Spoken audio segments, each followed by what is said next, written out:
انتوا عارفين ان في ناس بتغير سكريناتها اكتر ما بتغير حاجات الريموت؟ اه والله يا جماعه. بس النهارده انا جاي اقول لك ايام السكرينات التعبانه انتهى خلاص. يلا بقى نكمل الفيديو.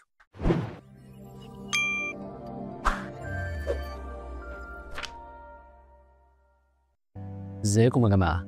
وحشتوني. رجعت لكم بشكل جديد، فيديو جديد، واطلاله جديده زي ما انتم شايفين. بما ان النهارده فيديو العوده، ده مش عوده طبيعيه، لا، دي عوده استثنائيه. معايا النهارده منتج مفاجاه المفاجآت كلها. خليني اقول لك ان السكرينه اللي معايا دي مش اي سكرينه، دي سكرينه هورنت الدبور.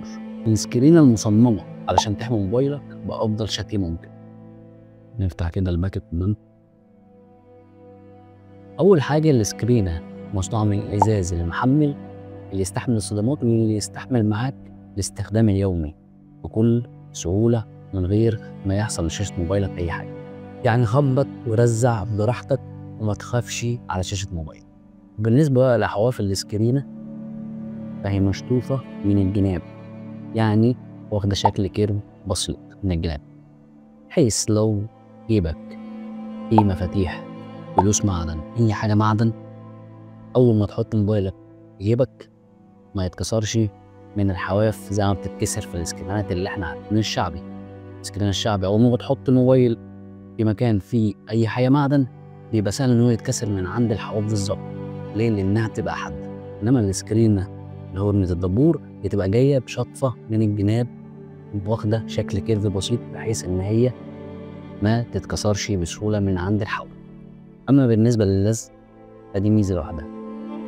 اللزق هنا بيجي بلزق زيت، يعني لما تيجي تركبها مش هتلم معاك هوا ولا طوب، وفي نفس الوقت هتلزق معاك بكل سهوله واريحيه لانها لزق زيت زي اللي قدامك كده. يعني هتركبها وانت مغمض يا معلم. طبعا السكرين دي بتيجي ضد التبصيل، يعني عشان لما تحطها على موبايلك ما تزولكش وانت بتستخدمه.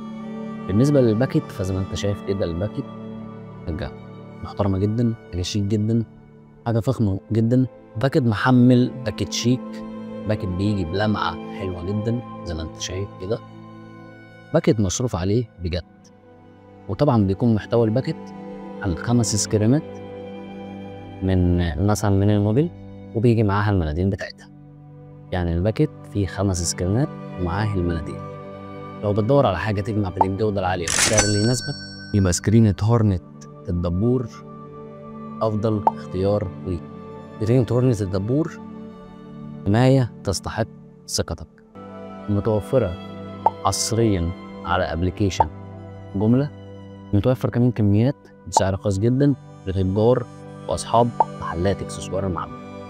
طبعا انا نسيت اعرفكم في بدايه الفيديو ان السكرينه دي ايرادنا من الصين.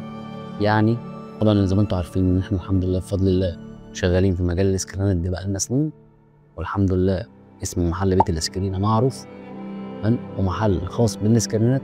فاحنا الحمد لله عملنا سكرينه حمايه، جوده، سعر، فيها كل المميزات اللي انت بتدور عليها كسكرينه لموبايلك، مش مجرد حمايه وخلاص للموبايل. فنصيحه مني ابعد عن المضروب وخليك في سكرينة هورنت الدبور، احسن اختيار ليك للسكرينات 2025 باذن الله، من تجربه وعن ثقه. بص بقى يا معلم، لو عجبك الفيديو فانت هتدوس لايك، ولو ما عجبكش الفيديو هتدوس برضه لايك عشان ابقى مرضي. ولو لسه مش مشترك معايا فانت اشترك، وانا مش هفضل كل مره اقول لك يعني. واكتب لي في الكومنتات لو انت جربت السكرينه ايه رايك في السكرينه، ولو عندك سؤال انا هنا عشان ارد عليك. وبالمره كده عرفني اكتر حاجه بتهمك في اكسسوار الموبايل. اشوفكم في فيديو جاي، ما تاخروش عليا. سلام.